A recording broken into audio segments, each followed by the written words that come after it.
আসসালামু আলাইকুম রহমতুল্লাহ। আজকে আমরা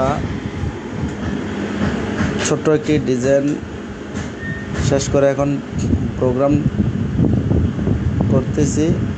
তো এটা হচ্ছে সিমুলেশন। কাটার পরে কী ধরনের দেখাবে আমরা সিমুলেশন দেখে নেব। এটা হচ্ছে মাস্টার ক্যাম সিমুলেশন। এখান থেকে আমরা এখন মেশিনে চলে যাব। মেশিনে কাজটা কিভাবে চলতেছে, সরাসরি কাজটা এখন রানিংয়ে আছে। এখন চলে যাব আমরা কন্ট্রোলারে, XY কীভাবে অপারেটিং করতেছে।